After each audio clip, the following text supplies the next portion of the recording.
Buenas noches, ya empezamos entonces acá el conversatorio. Antes que nada, pues muchas gracias por acompañarnos. La verdad, cuando lanzamos la propuesta de hacer este conversatorio, no sabíamos si alguien se iba a animar a acompañarnos esta noche, si iban a venir a hacer preguntas, pero pues desde ya les agradecemos mucho a los que están presentes. Gracias por acompañarnos, estamos pendientes, saben, estamos empezando con esto. Así que por favor, estamos muy pendientes de que nos digan cómo se oye, cómo se ve, para ir todo el tiempo arreglando sobre la marcha, a ver cómo nos va con este nuevo espacio. Así que pues bueno, empezamos ya.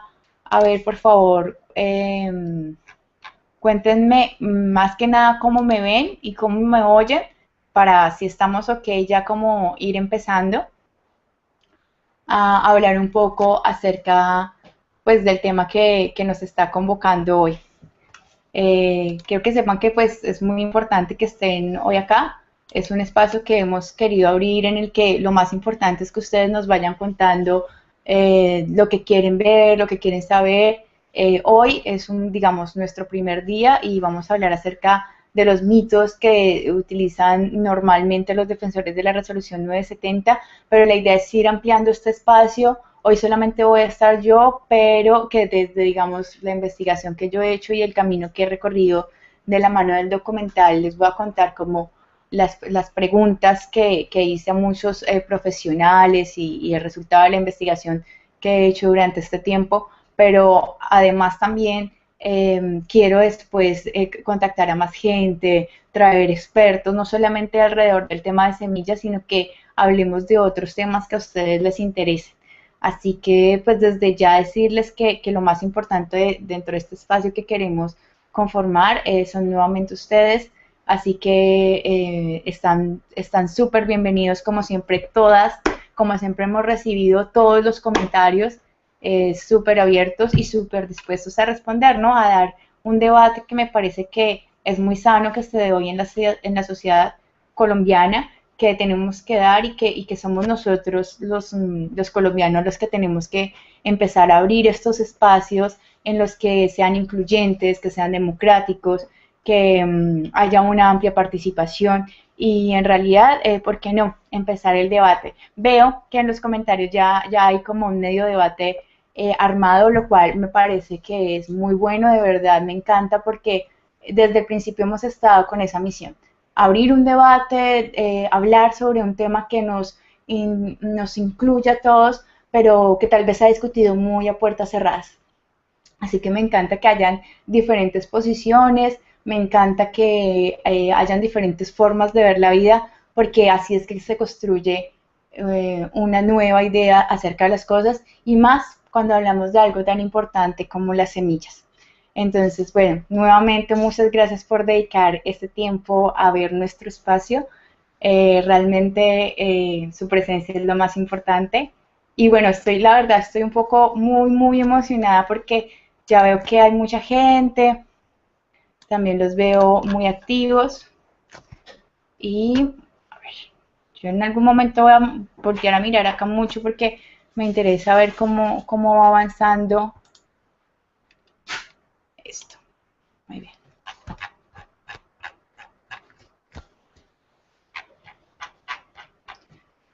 Bueno, ya les conté un poco acerca del espacio que estamos creando. La idea es hacerlo cada 8 o cada 15 días en adelante. Como siempre depende de lo que ustedes nos vayan diciendo. También, sobre todo, queremos que nos cuenten sobre qué quieren que hablemos, ¿no? Si les parece que sigamos profundizando el tema de las semillas y trayendo especialistas, no solamente de Colombia, sino de otros lugares del mundo. Por ejemplo, hace poco estuvimos en conversaciones con Camila Montesinos, que es la directora de Grain, o si quieren hablar sobre otras cosas, como por ejemplo hablar de la salud, hablar con líderes campesinos. Entonces sería muy interesante que ustedes a través de la página del documental 970 en Facebook y a través de todos los canales que siempre tienen abiertos, Twitter, nuestro mail info@documental970.com.ar, nos cuenten de qué quieren que vaya este espacio, nos cuenten todas las impresiones que pueden llegar a tener sobre este espacio, estamos trabajando de verdad muy, muy duro para llegar de la mejor manera técnica en este momento. Entonces, bueno,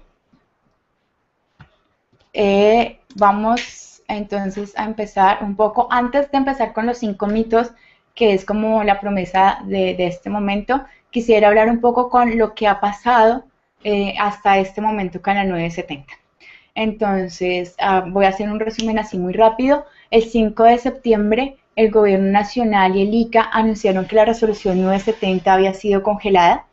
Eh, y pues la verdad fue una celebración importante para nosotros porque nos dimos cuenta que el congelamiento también era legitimar toda la denuncia que desde Documental 970 y los campesinos habían hecho. Además, entonces fue como muy importante para nosotros el congelamiento, sabíamos que era un primer paso porque creemos que el destino final es derrogarla completamente, pero igual estábamos como muy contentos. Ha pasado de eso ya hoy, justo ha pasado 2 meses y nos llegó la semana pasada en un video en el que en una audiencia pública, ustedes vieron el video, si no está dentro de este canal y está también colgado en Facebook, es, digamos, la máxima autoridad en semillas en Colombia, Ana Luisa Díaz, que dice que la resolución 970 no está congelado porque hacen falta hacer estudios jurídicos a ver si se congela o no. En el acta en el que se sentaron los campesinos y por la cual levantaron el paro, decía que se congelaba y que se iba a hacer una mesa técnica en la cual campesinos de todo el país iban a participar para que se hiciera una nueva legislación en torno a semillas. Una que bueno, ya ellos iban a ver cómo, pero yo supongo que una que no haya propiedad privada. Entonces, no se ha cumplido, no se ha cumplido con la promesa del acuerdo, que era congelar inmediatamente la resolución 970 hasta que dentro de una mesa técnica se hiciera otra. Y sabemos que hoy sigue cursando una propuesta de resolución que es anterior al documental 970, es anterior al paro agrario y sigue siendo consultada esa, sin que haya la presencia de los líderes campesinos con los que se firmó el acuerdo. Entonces, esa es la actual situación de la resolución 970. Hemos hablado con medios de comunicación de Colombia que nos dicen que el ICA se ha mostrado renuente a dar entrevistas sobre el tema. Nosotros mismos le hemos pedido una entrevista, habíamos quedado para el 30 de noviembre, el 30 de octubre, y un día antes, el 29, se nos canceló y estamos esperando que se nos la vuelva a dar. Estamos pendientes de hacer esta entrevista al ICA, es como muy importante para nosotros esta entrevista para que se nos cuente de primera mano qué fue lo que pasó y sobre todo qué es lo que va a pasar. El plazo se amplió hasta el 5 de diciembre, nosotros el mismo día que lanzamos la denuncia nos dimos cuenta que ese mismo día el ICA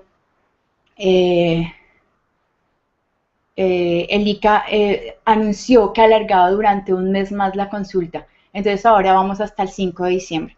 También por eso hemos querido abrir este espacio para que las personas que quieran indagar un poco más, quieran aportarnos algo sobre este debate puedan hacerlo y que también puedan participar en la consulta que está haciendo el ICA. Bueno, vamos a empezar con los mitos. Quiero decirles que me parecía que vimos como que había mucha información que se estaba moviendo de una manera desvirtuada o que había muchas, digamos, frases o falacias que se estaban repitiendo y cuando se repetían tanto como que a veces perdían el sentido, digamos, la discusión, se iba por unos lados que realmente no tenían que dar. Entonces sí quiero hablar de dos cosas y la primera es de los mitos, pero también de esa frase que sin darme cuenta causó tanto revolución en Colombia y es decir que el documental es un gesto artístico. Y realmente al principio no estaba metido, pero me parece que es importante hablar acerca de eso. Así que yo pienso que ya podemos empezar a hablar acerca de los mitos. Solo quiero ver que acá me digan si estamos ajustando ahí algunas cositas para empezar. ¿Listo? Y entonces empezamos con el mito 1. El mito uno dice, las semillas de las empresas son más productivas que las del campesino. Bueno, para empezar a hablar de esto, me gustaría antes contarles que la FAO, que es una dependencia de las Organizaciones Unidas de la ONU, que se ocupa de toda la parte de la agricultura y de la alimentación, tiene como una política central para acabar con el hambre en el mundo. Y esa política central es precisamente incentivar los cultivos campesinos, los cultivos de medianos y pequeños cultivadores. Quiero que arranquemos con esta premisa para que no se nos olvide y decirles que no es una casualidad, ni es un capricho, ni es un romanticismo de la fama. En realidad, todos los estudios que hay hoy en los que se analizan la productividad por hectárea de los agricultores, entre los agricultores chicos y medianos y los grandes agricultores, normalmente en esos estudios los pequeños agricultores les sacan una ventaja de 10 al 30% a los grandes agricultores. Y es que es increíble porque a pesar de que los pequeños agricultores tienen apenas el 20% de la tierra del planeta, digamos, y son los que menos tienen tierra de la tierra agrícola, de la tierra cultivable, son los que menos tienen, los que menos poseen esa tierra, pero son los que más producen. Hay un ejemplo que es, por ejemplo, el de en Brasil. En Brasil los campesinos tienen apenas el 20% de la tierra y producen la mitad de la carne, la mitad de la leche, el 80% de los huevos, el 80% del frijol. Quiero hacer acá un paréntesis y darle las gracias a Grain, que es quien ha venido consultando y sistematizando todas las cifras que les estoy dando hoy y la mayoría de las cifras que les estoy dando hoy, y dentro de poco también va a sacar un estudio en el que va a sustentar todas estas cifras, así que cuando lo tengamos también se lo vamos a publicar en la página de Facebook para que ustedes mismos lo consulten. Bueno, ahora sí sigo. Entonces, bueno, es muy importante saber esto, que a pesar de que se nos dice que que la agricultura y que todo se tiene que basar en los grandes terratenientes, en las grandes empresas, la verdad es que hoy entre el 50 y el 70% de la alimentación mundial está en manos de los campesinos, en los campesinos que tienen cerca del 20% de la tierra cultivable del mundo. Así que es un dato para pensar. Se han dado muchísimas razones que son básicamente teorías de por qué cultivan, porque son más productivos, y bueno, se dicen cosas como desde que, porque parte de los alimentos también los usan para alimentar a su familia, entonces su objetivo principal es producir buenos alimentos, o porque dependen completamente de su cultivo para vivir, digamos, si no lo venden, quiebran, entonces digamos que le ponen como todo ese empeño.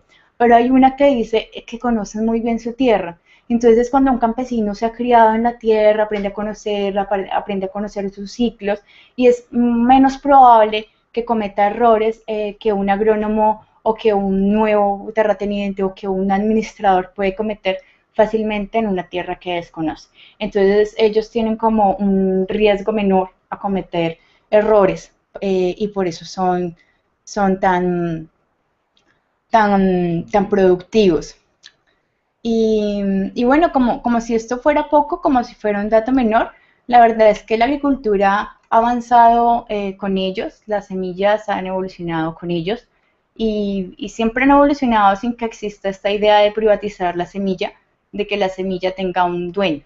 Entonces, de hecho, esta idea de privatizar la semilla empezó en los 80 y también tengo las cifras, las estadísticas de que precisamente desde los 80 se empezó a invertir, digamos, la cantidad de dinero que ganaban y la cantidad que invertían los campesinos. Entonces, para tomar el ejemplo, me pareció que lo mejor, nosotros les vamos a dejar las estadísticas publicadas en Facebook para que ustedes también las puedan consultar, les vamos a dejar la torta completa, pero para, digamos, diagramar esto, me pareció importante tomar a los campesinos de Estados Unidos, que es, digamos, el lugar donde más han avanzado estas leyes. Entonces, en los años 20, los campesinos de Estados Unidos, por ejemplo, invertían un tercio de todo invertían un tercio y ganaban 2/3 de todo lo que se producía en su cosecha. Es decir, ganaban 2 veces e invertían una tercera parte. Hoy los campesinos invierten 2/3 partes y ganan una tercera parte. Y hay que decir que eso se está disminuyendo cada vez más. Como les digo, esas son cifras que se las vamos a compartir, pero viene a rebatir completamente esta idea de que la productividad está completamente ligada a la empresa, sino que realmente el campesino históricamente ha sido productivo, manejando la tierra, siendo independiente, siendo autónomo, y está en posibilidad de seguir produciendo buena comida, de buena calidad, en grandes cantidades, y haciendo que el ejercicio de ser campesino sea viable, porque al final de la historia es lo más importante, que un campesino tenga la posibilidad de quedarse en la tierra y que sea productivo y que pueda vivir dignamente y que pueda seguir produciendo alimento y que produzca trabajo, y que si hay avances tecnológicos siempre los use para mejorar, pero sí ir en contra de su calidad de vida y sobre todo de la libertad de tomar decisiones dentro de su cultivo. Entonces, no es cierto esto de que lo haga más productivo una semilla. Ese es el primer mito. Vamos a ir rápidamente con el segundo. Este me encanta. Se privatiza las semillas para evitar riesgos fitosanitarios. Bueno, la verdad es que esto se ha dicho, perdón, perdonen, la verdad es que esto se ha dicho en repetidas ocasiones. El ICA incluso ha llegado a decir que si se deroga la resolución 970 podemos caer en casi como que en una emergencia fitosanitaria, que nos pueden llegar cualquier cantidad de semillas de cualquier parte infectadas. Y la verdad es que cuando se piensa en privatización de semillas y en calidad fitosanitaria o en auditoría fitosanitaria, son dos cosas completamente diferentes. Es decir, no se necesita que las semillas le pertenezcan a una empresa, les pertenezcan a un privado para que estas semillas estén libres de cualquier plaga. Sí se puede legislar sobre la calidad fitosanitaria sin que las semillas tengan que tener una propiedad privada. ¿Cómo se puede? Como se hizo siempre, básicamente. Pero además se puede profundizar esa política y mejorar muchísimo el campo. Por ejemplo, hoy cuando va el ICA a promocionar unas semillas certificadas, o cuando va a ver si es que los campesinos están o no sembrando semillas certificadas o produciéndolas, puede ampliar eso y hacer estudios de suelos, estudios fitosanitarios, acompañamiento a los que producen semilla y lograr descentralizar la producción de semilla en el país. Eso es bueno por muchas razones. Una de las cosas que puede pasar ahí es que se produzcan más semilla de mejor calidad y que no estén monopolizadas. Entonces el precio también va a variar mucho y no lo va a imponer una sola empresa. Eso para dar un ejemplo de las muchas cosas buenas que pueda pasar. Además, cuando se habla de una semilla, cuando se habla de un producto final, nunca nadie pregunta, bueno, ¿usted de dónde sacó la semilla con la que recogió este arroz? A menos de que esté comprando semilla. Entonces, es mentira esto de que se tenga que privatizar la semilla. Para lo que se mira cuando hay un producto final en realidad es la calidad de ese producto final. Y ese producto final se puede analizar por sí mismo, se puede analizar el suelo por sí mismo. No es necesario que la semilla tenga un dueño, que eso es de lo que habla la resolución 970. Entonces, a mí se me ha dicho que no, como que no quiero como el beneficio de los campesinos, y la verdad es que yo creo que sí se tiene que legislar sobre toda la parte fitosanitaria, pero sin darle derechos y privilegios tan grandes a las empresas semilleras. Además hay que tener en cuenta que la resolución 970 en realidad en ninguna parte exige que haya una calidad sobre la semilla o que haya una calidad sobre el producto que se va a sembrar. Lo único que se le pide actualmente, no solamente en Colombia, sino en todos los países que tienen este tipo de leyes sobre semillas, es un nivel de germinación. Un nivel de germinación, ¿qué es esto? Un nivel de germinación es la posibilidad que tiene una semilla de convertirse en una planta. Entonces, pero esto que se convierta en una planta no garantiza la calidad del fruto que puede tener esa planta, no garantiza la sanidad de ese fruto, la calidad. Y para esto quisiera citar dos cosas. La primera, todos los casos que hemos empezado a ver que se han visto en otros medios diferentes a lo que nosotros mostramos en el documental, que empiezan ya a haber muchos casos de campesinos que compraron semilla certificada y los cuales quebraron porque la semilla no les funcionó y adicionalmente a eso no recibieron ningún acompañamiento. Digamos que ya se han conocido varias denuncias al respecto.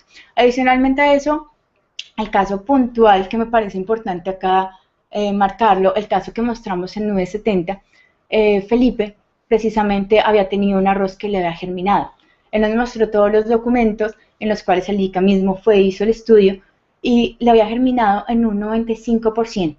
O sea que la semilla cumplió con lo que prometía. El problema es que cuando germinó, pero se cayó todo. Tiene una cosa que se llama mechudo rojo, como le dicen, digamos, los campesinos de Campo Alegre. Entonces, germinó, o sea, realmente la semilla estaba cumpliendo con la exigencia que le hace la resolución 970, pero la resolución no va más allá, no le habla acerca de la calidad, de que si no le sirve, cómo se va a multar a esa empresa, cómo se le va a acompañar al campesino si la semilla no sirve. Entonces, esto nuevamente, digamos, los hechos entran a rebatir totalmente esta idea de que la semilla, para tener una calidad fitosanitaria, tenga que estar privatizada. Ese es el segundo mito. Bueno, el mito 3. Dice, la única evolución posible del agro es de mano de las empresas y de la ciencia. Y esto es muy buena porque se cree que estar a favor de la libertad de las semillas, o más bien estar en contra de su privatización, significa que lo que se quiere es casi que volver al medioevo. Y no hay nada más lejano que eso. Lo que le quiero decir es que las semillas y los pueblos tienen la capacidad de hacer evolucionar su agricultura. Y decir que necesita de la empresa y necesita de la industria y de la privatización para seguir adelante, yo creo que es tanto como negar toda nuestra agricultura y toda nuestra historia. Pero quiero dejar eso de un lado, solamente lo quería mencionar, y venir a una historia un poco más reciente. En los años 70 existían entidades públicas como el ICA y se llama INTA en algunos otros países, que producían la semilla de los países. ¿Qué pasa? Estos organismos lo que hacían era producir las semillas con necesidades específicas para cada territorio. ¿Se acuerdan que les decía hace un rato que la agricultura necesitaba, para evolucionar eso, adaptarse que cada semilla se adaptara a cada territorio, a la naturaleza y como al contexto en el que se producía? Bueno, eso era precisamente lo que hacían estos organismos públicos. Entonces, por ejemplo, en Chile producían entre cada 2 y cada 3 años semillas de trigo, la de Chile producía una, la de Argentina otra, la de Colombia otra, y aunque podían ser muy parecidas entre sí, eran diferentes porque, digamos que eran como personalizadas, ¿no? Era la semilla ideal para cada lugar en el que se daba. En el momento en que se empieza a aplicar esta idea de propiedad intelectual en las semillas, como que se desensitiva, así no es, ¿no? Bueno, dejan de hacer los organismos públicos dejan de hacer esto con las semillas, ¿no? Y empiezan más bien como a dedicarse a la certificación y el papel, digamos, que cumple más hoy el ICA, que es como más de certificar y esas cosas, y deja de producir tanto la semilla nativa. La semilla nativa no, porque no es semilla nativa, en realidad es semilla acondicionada para los lugares, digamos semillas sin patentes, semillas libres, semillas campesinas, vamos a llamarlo. Entonces empezó a acabarse y hoy en Chile casi que prácticamente no se produce trigo, porque además ya no la producen para cada país y empezaron los países a depender de las semillas que producían las empresas. Si nosotros lo pensamos el alimento no como alimento, sino lo pensamos como un negocio, nos vamos a dar cuenta que lo más rentable no es producir una semilla específica para cada territorio. No es producir una semilla que funcione culturalmente y alimenticiamente en cada territorio. Lo más rentable es producir una semilla y que ojalá funcione en todo el mundo, para que no haya que hacer mayor cosas. Entonces, bueno, eso también es una de las razones por la que la semilla campesina es más productiva que la semilla de la empresa, porque al adaptarse perfecto, al estar hecha perfectamente por la selección que han hecho los campesinos para ese territorio, es más productiva, digamos que al 100%. En cambio, una semilla puede funcionar bien en varios territorios, pero digamos con algunas fluctuaciones, en unos puede funcionar menos, en otro más, pero digamos que en un promedio da bien, que es productiva para las grandes empresas, así que se van en todos estos, en todos los países. Bueno, adicionalmente a eso, la propiedad intelectual promueve el monopolio, y la verdad es que lo que necesita la agricultura es libertad, democracia, crecer en diferentes sectores, tener la posibilidad de... Por eso es que nuestra riqueza latinoamericana tiene tantos platos diferentes, porque tenemos semillas particulares, por ejemplo en Colombia que tenemos tantos pisos térmicos, entonces contamos con semillas como diferentes, ¿no? Y eso permite, creo que es la palabra fundamental de las semillas, independencia. Porque cuando un campesino puede sembrar, puede ir a ver un cultivo y decir, yo quiero que mi cultivo sea como el de mi vecino, véndame esta semilla que ya vi que funciona. ¿Mm? Y no depender de un cultivo que realmente no sabe sino hasta dentro de que le dé si le va a servir o no, puede ser una persona independiente. ¿Mm? Entonces creo que la independencia es lo que ha marcado la agricultura y lo que ha forjado a la humanidad, como humanidad, digamos. También ha forjado nuestras culturas. Y acá sí quiero hablar de que ese derecho del que yo hablo hoy, de que las semillas corran libres por los pueblos, que se puedan intercambiar, vender, truequear, regalar de cualquier manera las semillas, que sean algo que sea un patrimonio de todos y que se puedan mover libremente, ha hecho esa naturaleza ha hecho que existan cosas en Colombia como el banano, que exista el plátano, que exista el arroz. Imagínense que es cuando yo digo arroz o digo plátano, estoy hablando de la base de nuestro alimento. Y eso solamente existe porque en el momento en el que llegó a Colombia, esas semillas eran libres, podían ir libres por la tierra. Y ahora pues no son nativas, no se dan desde hace toda la vida en Colombia porque llegaron migrando, pero se han adaptado y se han adaptado porque los pueblos la han adaptado y la han adaptado con su conocimiento y porque lo pueden hacer de manera libre. Entonces, cuando uno habla de que la evolución solamente es posible del agro, acá hay un ejemplo que me encontré que en verdad me parece que es como la anécdota más importante, y es el maíz. El maíz tiene un antepasado. Este antepasado del maíz se llama Teocintle y lo pueden buscar ahora en Google para que vean cómo es. Bueno, este antiguo maíz fue trabajado por los pueblos originarios de Centroamérica y de Suramérica, especialmente de Perú y de Bolivia. Y lo que hacían ellos era lo de siempre, escoger las mejores partes de su siembra y volverlas a sembrar, escoger las características que más les interesaban y volverlas a sembrar. Y de esa manera, pues ustedes saben que existe maíz morado, maíz blanco, maíz amarillo, maíz pelado. Existen muchísimas variedades de maíz con muchísimos sabores, con muchísimo potencial alimenticio, y que además hacen parte de nuestra cultura latinoamericana de manera muy profunda, y esa evolución la hicieron los pueblos. No existe un logro de la industria, no existe un logro de las empresas que hoy se le compare a ese avance que hicieron los indígenas y los campesinos de Centroamérica y de Latinoamérica.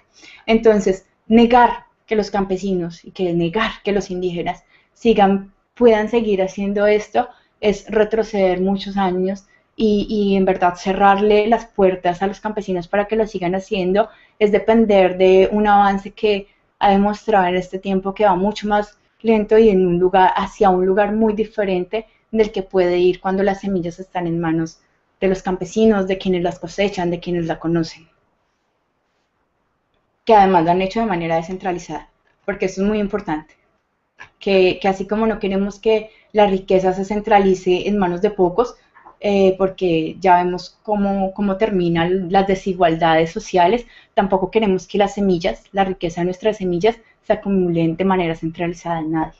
Así que pues creo que con la anécdota o el cuento, la historia del maíz, podemos rebatir completamente este mito de que la única evolución posible para el agro es de mano de las empresas y de mano de la ciencia.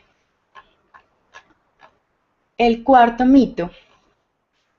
Esto es cortito, ya sé que he hablado mucho, pero bueno, el cuarto mito es, si nuestras semillas no son certificadas, no podremos exportar. Bueno, la verdad es que quienes piden, quienes exigen este, este tipo de leyes sobre las semillas no son las personas que compren, no son los países que compren.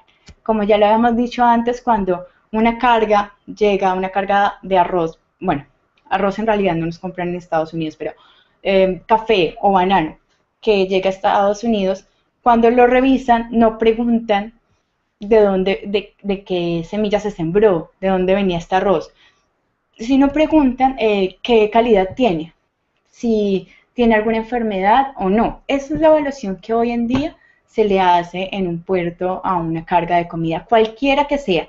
O sea, no es suficiente con que yo te diga, mira, yo sembré este banano con la semilla tal, que se la compré a tal empresa, sino te piden que el fruto de esa semilla esté bien, que no tenga ninguna enfermedad. Entonces, por más de que yo siembre con una semilla de una empresa y si eso tiene alguna enfermedad, se me devuelve. Y al contrario, si yo siembro con una semilla campesina, pero está bien, no tienen por qué devolverlo. Los que piden este tipo de regulación realmente son los países que venden semilla, no los que compran comida. Entonces lo que hay que hacer es bueno, incentivar la buena semilla, digamos. Y una buena forma de hacer eso es, por ejemplo, no obligar a los campesinos que cuando se les da un crédito o cuando se les da una, cuando se les da un crédito o cuando se les da un subsidio, tengan sí o sí que sembrar con semilla certificada. Eso sería un buen punto que tendría que ir en la nueva regulación. Bueno, para mí que directamente no haya la obligación de comprar semilla certificada, pero que el gobierno tampoco los obligue a que cuando les van a dar un subsidio, tengan sí o sí que sembrar con semilla certificada, porque yo les voy a dar un ejemplo. Supongamos que hay una empresa de Estados Unidos que quiere traer la peor, le sobró una semilla y la lleva a Colombia para venderla. Resulta que como esa semilla está certificada, la semilla puede entrar a Colombia y puede pasar mucho tiempo hasta que un agricultor se dé cuenta que está mal y pueden empezar a aparecer los casos mucho tiempo después. Pero cuando un campesino compra una semilla que siempre le ha dado buen resultado, puede que sea productiva. Entonces, en el momento en el que el Estado le cuarta la posibilidad al campesino y le dice, yo le doy este crédito, pero sí o sí solamente tiene que sembrar con semilla certificada, también está como coartando la posibilidad de que el campesino pueda ser productivo por los medios que conoce. Y finalmente, creo que esta sí puede ser mi favorita, es la 970, no tiene nada que ver con el TLC.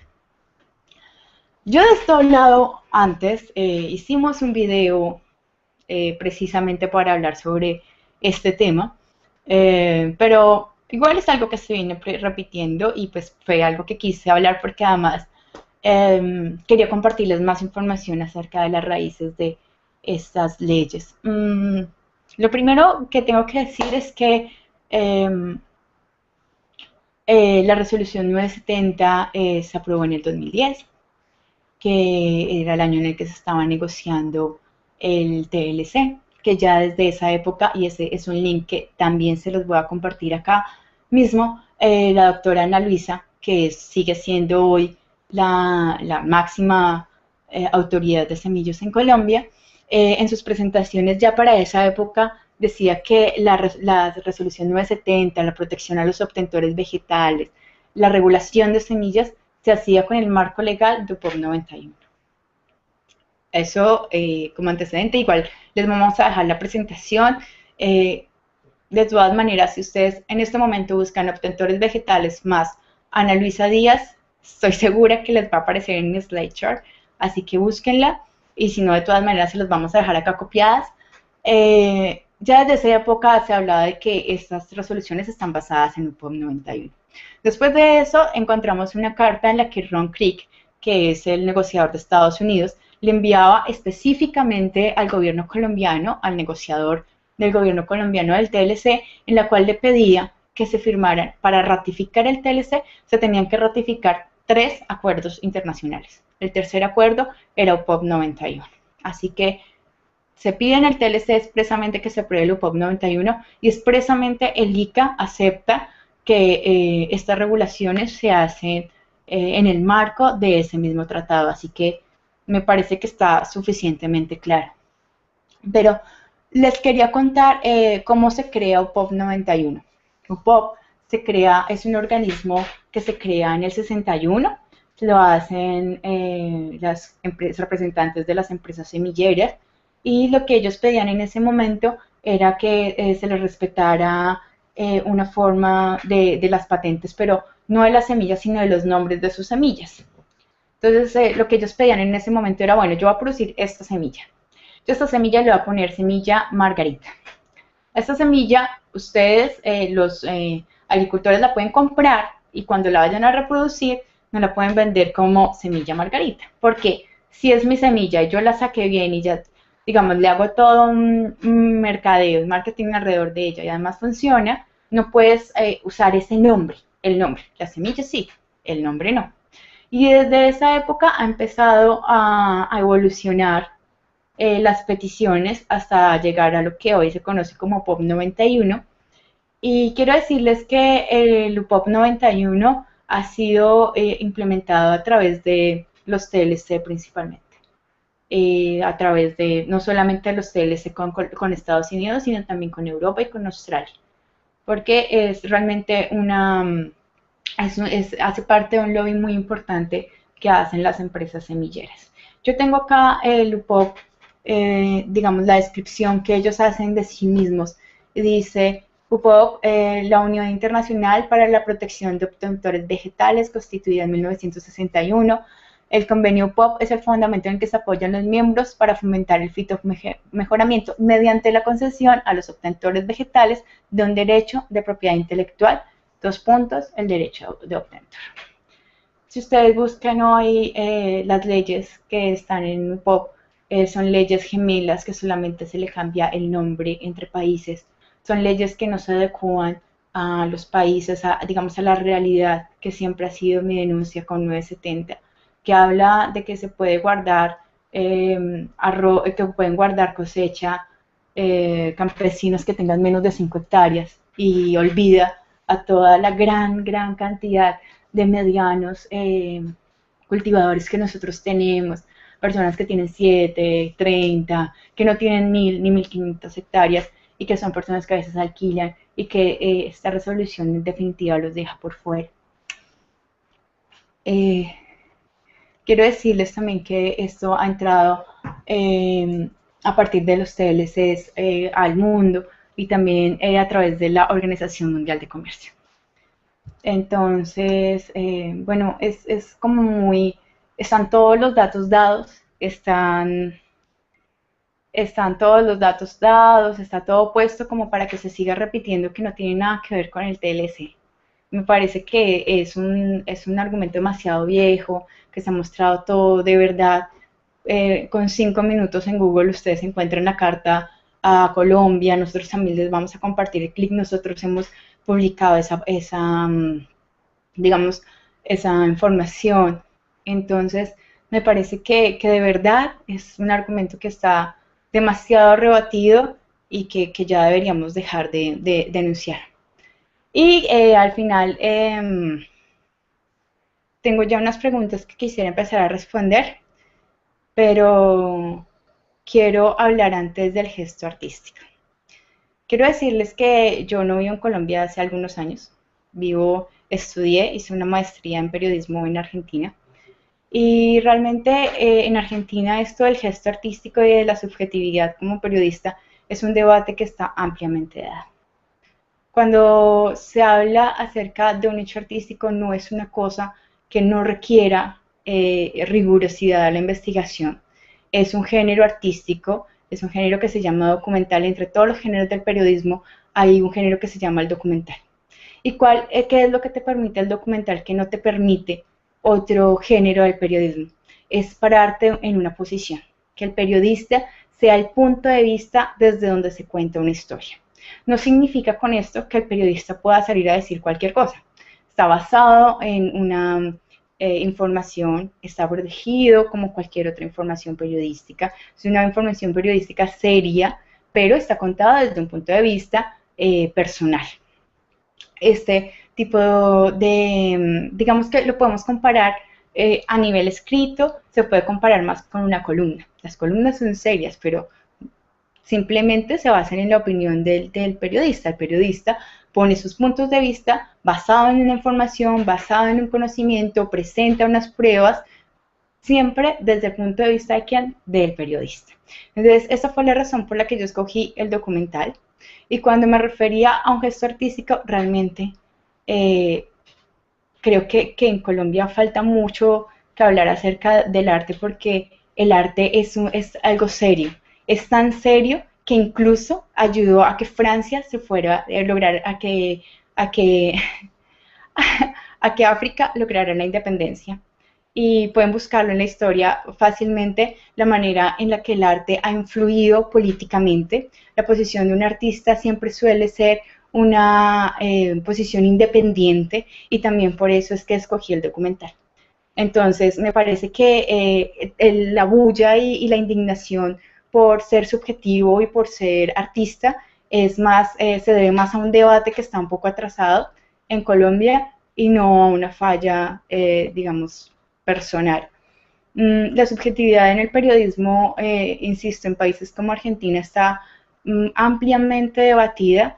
Cuando una persona te cita una noticia, siempre te cita la fuente, y es un país en el que se acaba de aprobar la ley de medios precisamente por eso, porque acá se sabe que cuando una persona, aparte yo estudié justo en el momento en el que estaba en boom todo esto, y sí se veía que cuando una persona escribe para un medio, una persona escribe para un lugar que tiene, para un medio que tiene unos dueños, y esos medios tienen una ideología y unos intereses.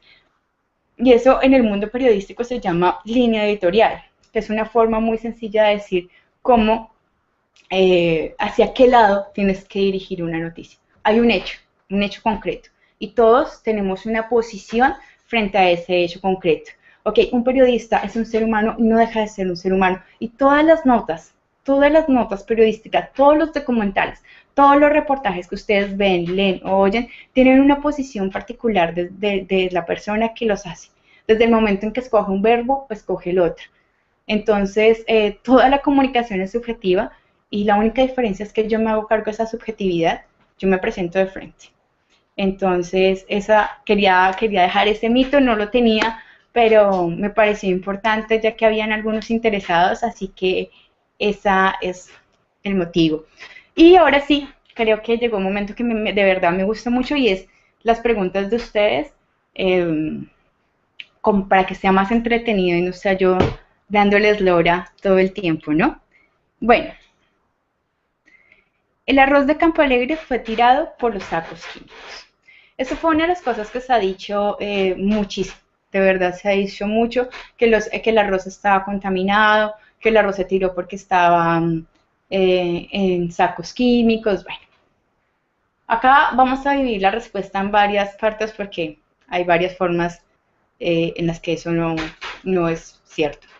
Lo primero que podemos ver es si hoy buscan, porque gracias a Dios existe internet, si ustedes hoy buscan en la página del ICA, el ICA en el momento en que hace el decomiso en Campo Alegre, ellos publican que lo hicieron. Ellos publican que decomisaron unas 70 toneladas de arroz que eran semillas chiviadas o piratas, dicen ellos ahí, y en ningún momento ustedes van a ver que en esa nota se menciona que el arroz estaba contaminado. Los invito a que en este momento, de verdad, busquen la nota y van a encontrar, nosotros mismos la publicamos en un momento en Facebook de Documental 970, y yo cuando estaba haciendo mi investigación fue una de las cosas. Y les va a llamar la atención que en ningún momento el ICA dice que ese arroz estaba contaminado. Ellos desde la versión oficial y desde el primer día dicen que esos sacos se eliminaron porque eran semillas piratas. Entonces no se habla acá de una contaminación. Pero como esto puede ser subjetivo, porque lo escribió un periodista, el periodista del ICA, vamos a hablar entonces de las pruebas. Existen unas pruebas de arroz que también hemos presentado, digamos, a través de los videos que hemos hecho.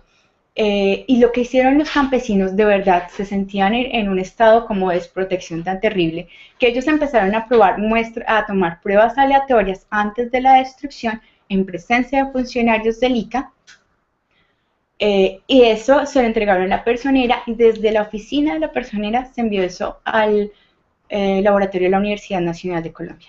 El laboratorio de la Universidad de Colombia devolvió un examen en el que decía que el arroz presentaba todas las trazas que presentan los arroces cuando están recién cortados y que era completamente apto para el cultivo humano, para el consumo humano. Como tercera prueba, podemos decir que en todas las actas de decomiso, se menciona que se hace por la resolución 970. En ningún momento se menciona que es porque el arroz está contaminado o porque no es apto para el consumo humano. Les podemos mostrar todas las actas de decomiso, a nosotros los campesinos nos las pasaron todas, hoy hacen parte de la demanda que entablaron los campesinos y se dan cuenta que en todas menciona la resolución 970 y en ninguna habla de que el arroz esté contaminado. En tercer lugar, ellos siempre hablan acerca de las bolsas, que estaba en unas bolsas en las que al reutilizarlas, digamos, puede llegar a estar contaminado el arroz. Eso fue también además un concepto, paréntesis, los conceptos no son de obligatorio cumplimiento en Colombia, simplemente un concepto, una idea de INVIMA que sin ir al lugar de los hechos, sin presentar una prueba de laboratorio, dijo que podría, que si se empacan arroces en esas bolsas pueden llegar a estar contaminados, ¿cierto? No se hizo ninguna prueba. Pero bueno, entonces digamos que hay algo, una posibilidad bastante amplia. Bueno, les quiero contar que la mitad de ese arroz se fue para el molino. Tenemos las facturas de los campesinos que nos muestran que la mitad de ese arroz ya estaba en el molino. El ICA en ningún momento fue a ver la otra parte que también estaba basada en esas mismas bolsas de agroquímicos, nunca fue al molino a sacarla del molino y a tirarla después de que el molino la había comprado. Además, si ustedes hoy se pasean por los ríos de Campo Alegre, por los ríos de Huila, van a encontrar que muchas de estas bolsas se utilizan para hacer desvíos de los ríos. Nosotros lo vimos porque estábamos pasando todo eso en el agua que se bebe, en el agua que se baña, en esas fuentes hídricas. Hoy esas bolsas están siendo llenas de arena y siendo puestas en las fuentes hídricas. Señora Telica, ¿por qué no han quitado esas bolsas? ¿Por qué no quitan esas bolsas que están en las fuentes hídricas? ¿Por qué no las sacaron del molino? Cuando los campesinos le dijeron, yo vendí la mitad de este arroz. Si la mitad de ese arroz estaba vendido y ese estaba contaminado, ¿por qué no decomisaron también las bolsas que estaban en el molino? Y la otra razón es que nos lo dijeron los campesinos y la verdad, yo sí quise ir a verlo personalmente y lo comprobé. Fui al mercado de Campo Alegre en la mañana cuando salen todos y cuando llega el mercado y realmente llega todo el mercado en esas bolsas. Todo el mercado llega en esas bolsas. Y yo los invito a ustedes que se vayan, de verdad, es completamente verificable esto. Vayan a cualquier mercado de un pueblo y vean en qué bolsas viene la comida. Vean en qué bolsas viene el plátano, en qué bolsa viene el café, y se van a dar cuenta que este tipo de bolsas se usan en todos los cultivos colombianos. Y es más, se utilizan en los cultivos que se exportan. Entonces, decir que las bolsas tenían antes químicos, digamos que es hablar como nuevamente, hablar de un país que no existe. Yo creo que en el país ideal del ICA, estas bolsas se lavan y se tiran a la basura o se venden, pero, o no sé, se desaparecen. Pero en el país de verdad, los campesinos las lavan y las vuelven y las usan, en todo el país. Incluso se utiliza para empacar el café que se exporta a Estados Unidos. Entonces, me parece que es una cosa que es fácilmente de comprobar y yo sí le invito entonces a Liga a que vayamos en este momento, hoy, mañana, a un molino y me muestren que todas las bolsas, que ninguna de estas bolsas era una bolsa similar a la que estaba en Campo Alegre, que en ninguna parte de Colombia se moviliza la comida así y que además los campesinos de Campo Alegre venían guardando en esas bolsas, ya no lo hacen supongo por miedo, pero los campesinos venían guardando hace toda la vida en esas mismas bolsas el arroz y nunca se ha presentado alguna no sé, alguna intoxicación o algo similar. Entonces, es un argumento que en verdad se ha repetido y se ha repetido y se va a seguir repitiendo, pero se han mostrado varias veces las pruebas de que no es así. Y también creo que está a la mano de cada uno de ustedes y preguntar. O sea, no vivimos en un país donde ir a hablar con la fuente de la información, que son los campesinos en este caso, no es nada difícil. Eh, Los campesinos, según la 970, pueden cultivar semilla no certificada. Eso es una afirmación, pero a ver, los campesinos pueden sembrar semilla que no sea certificada, pero no pueden, o sea, la siembran la semilla, ¿no? Y no pueden guardar esa semilla, solamente pueden hacerlo si tienen hasta 5 hectáreas. O sea, esta afirmación, digamos que no es verdad. Es obvio que una resolución como la resolución 970 no va a ir por los campesinos que tienen menos de 5 hectáreas porque realmente, digamos que no mueven la aguja, no es como lo que puede ser un mediano campesino que realmente sí mueve las estadísticas.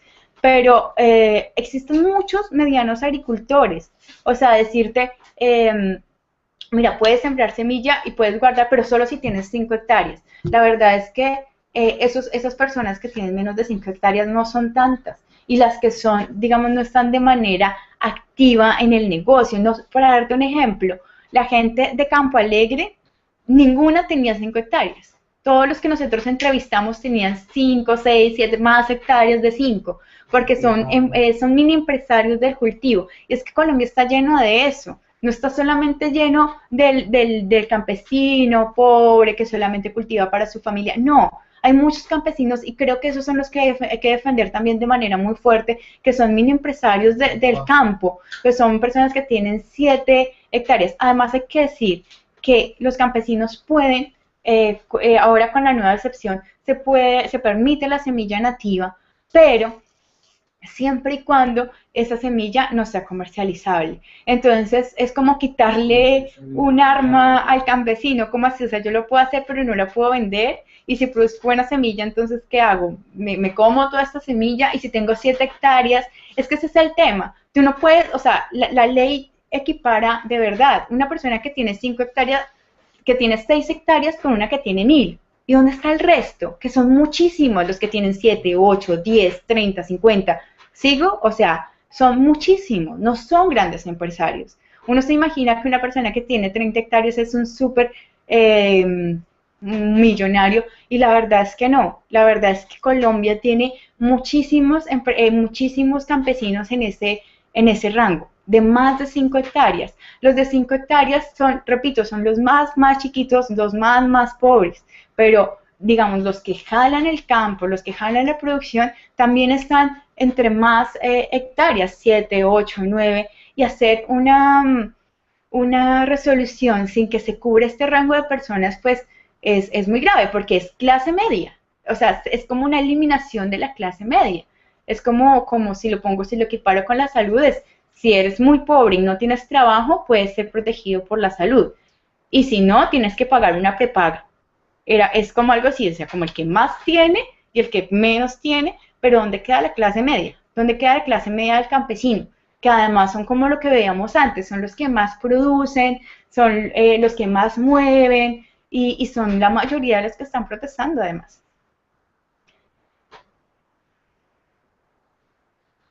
Bueno, ¿qué se necesita un campesino para certificar? Necesita 3 cosas y es que la semilla sea homogénea, estable y se me fue la otra. A ver si me ayudan por acá. Homogénea, estable. Bueno, se las quedo viendo, ya se las digo. Son tres, eh, digamos, requerimientos que hace el ICA respecto a la semilla. Nosotros conocimos el caso de una persona, también lo presentamos en un video que es de Don Pastor, y él tiene una semilla que se llama semilla suprema. Esa semilla se comercializa hace 10 años en Colombia.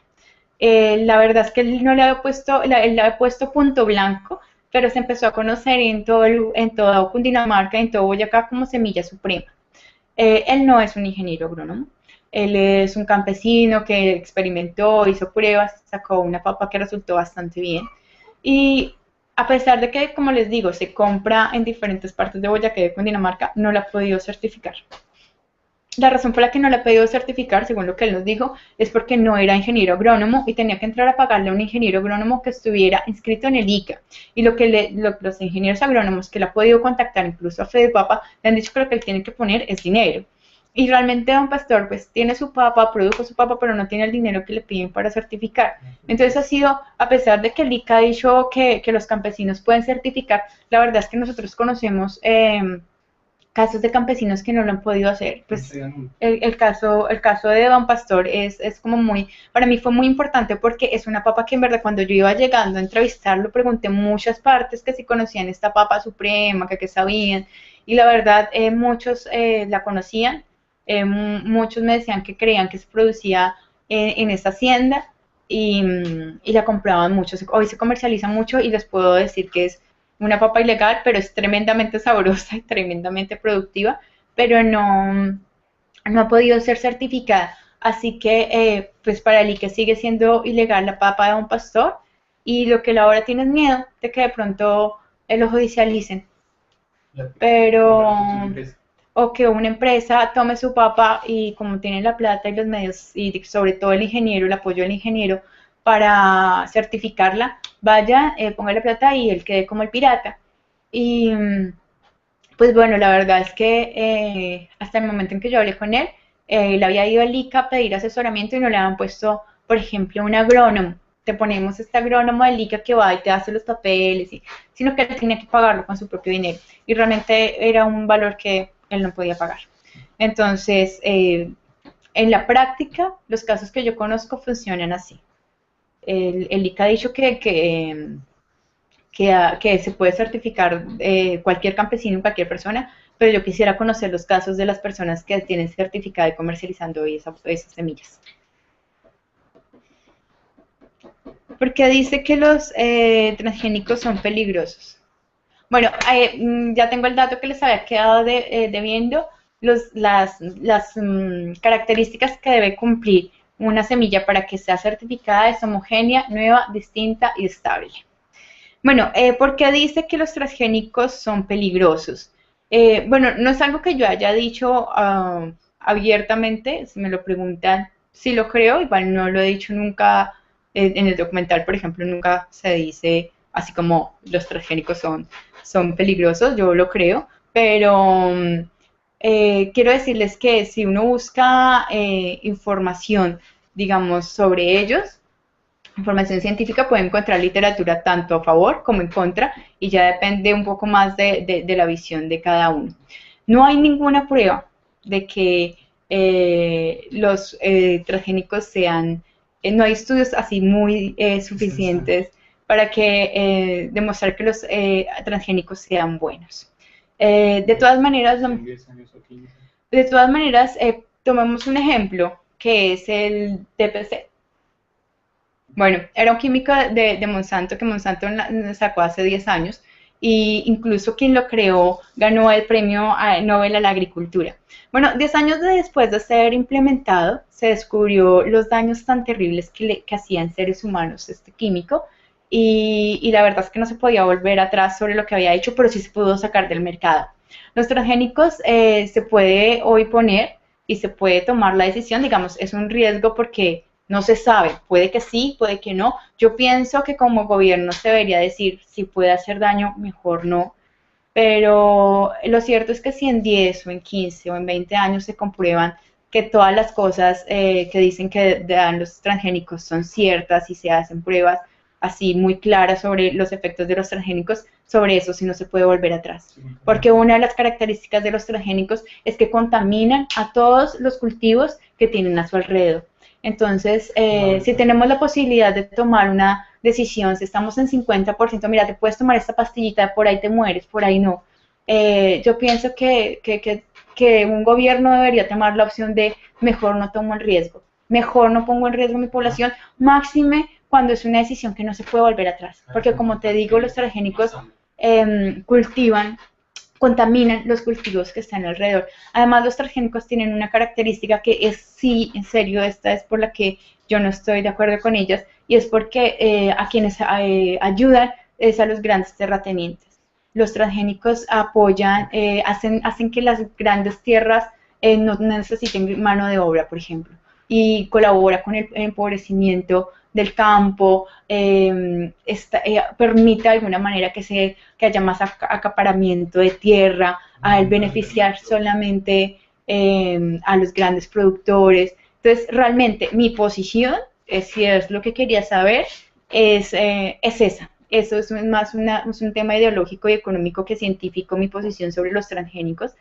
Y se ha dicho mucho, o sea, si tú quieres estar a favor de los transgénicos vas a encontrar 1000 de literatura, y si quieres estar en contra también vas a encontrar todo, pero yo pienso que hay que empezar por algo de precaución. O sea, yo pienso que si yo estoy embarazada y me dicen, mira, si te comes esto, el 50% de posibilidades es que pierdas a tu hijo y el 50% es que no, yo creo que la decisión sería no hacerlo, porque ¿para qué arriesgarse? ¿Para qué arriesgarse? Insisto.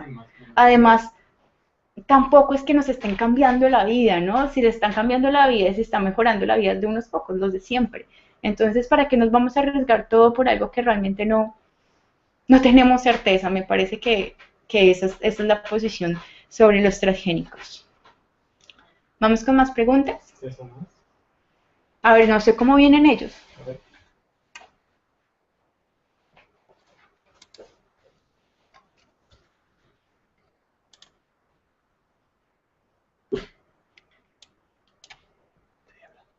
No cuentan,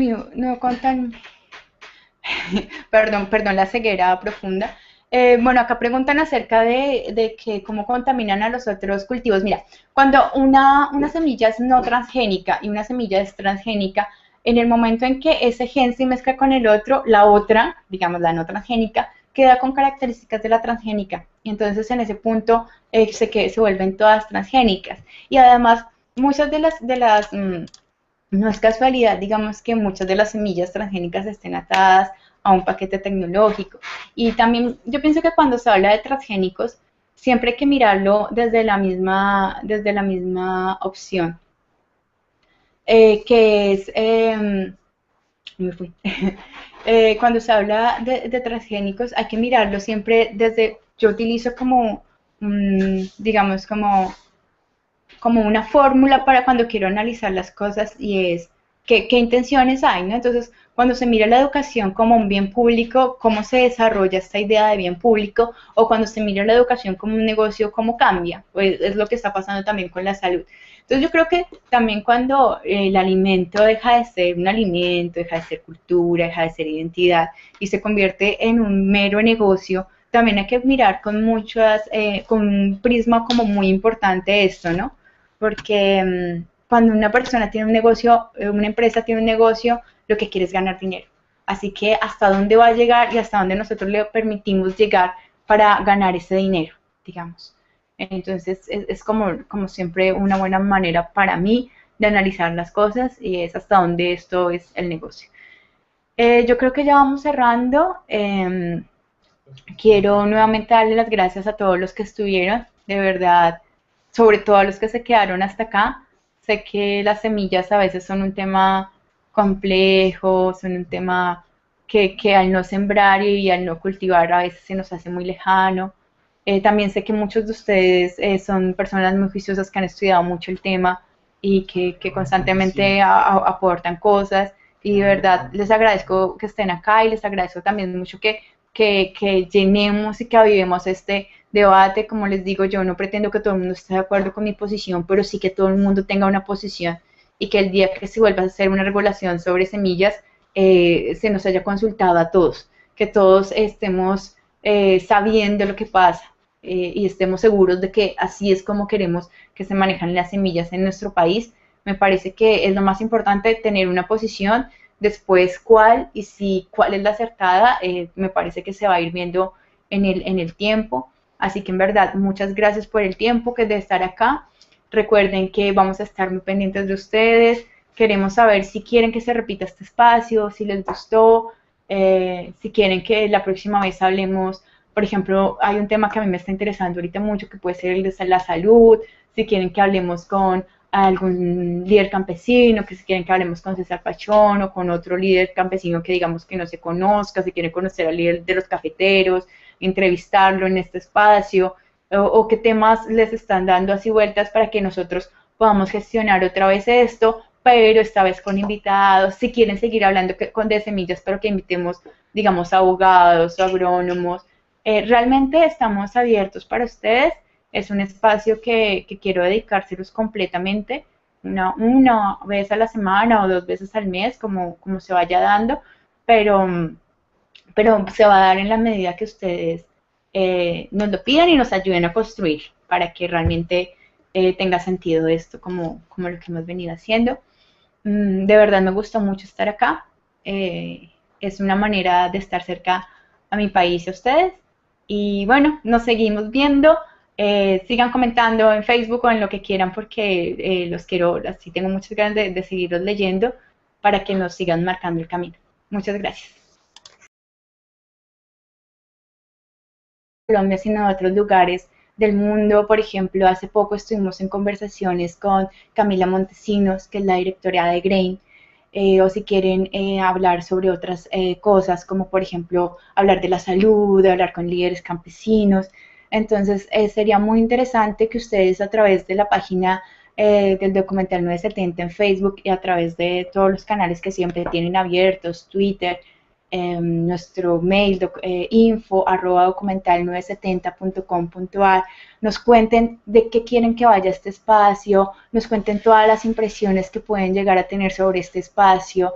Estamos trabajando de verdad muy, muy duro para llegar de la mejor manera técnica en este momento. Entonces, bueno, vamos entonces a empezar un poco, antes de empezar con los 5 mitos, que es como la promesa de este momento, quisiera hablar un poco con lo que ha pasado hasta este momento con la 970. Entonces, voy a hacer un resumen así muy rápido. El 5 de septiembre, el Gobierno Nacional y el ICA anunciaron que la resolución 970 había sido congelada. Y pues la verdad fue una celebración importante para nosotros porque nos dimos cuenta que el congelamiento también era legitimar toda la denuncia que desde Documental 970. Buenas noches, ya empezamos entonces acá el conversatorio. Antes que nada, pues muchas gracias por acompañarnos. La verdad, cuando lanzamos la propuesta de hacer este conversatorio, no sabíamos si alguien se iba a animar a acompañarnos esta noche, si iban a venir a hacer preguntas, pero pues desde ya les agradecemos mucho a los que están presentes. Gracias por acompañarnos, estamos pendientes, saben, estamos empezando con esto, así que por favor, estamos muy pendientes de que nos digan cómo se oye, cómo se ve, para ir todo el tiempo arreglando sobre la marcha, a ver cómo nos va con este nuevo espacio. Así que pues bueno, empezamos ya. A ver, por favor, cuéntenme más que nada cómo me ven y cómo me oyen, para si estamos ok ya como ir empezando a hablar un poco acerca pues del tema que nos está convocando hoy. Quiero que sepan que pues es muy importante que estén hoy acá.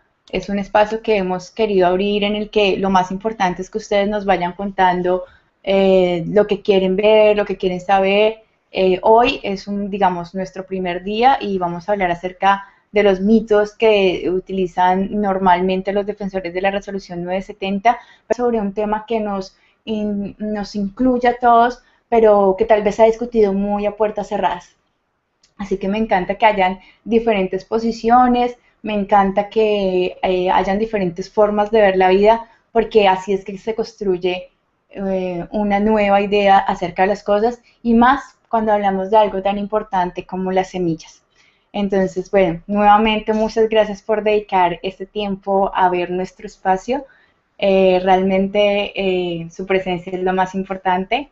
Y bueno, la verdad, estoy un poco muy emocionada porque ya veo que hay mucha gente, también los veo muy activos y a ver, yo en algún momento voy a voltear a mirar acá mucho porque me interesa ver cómo va avanzando esto. Muy bien.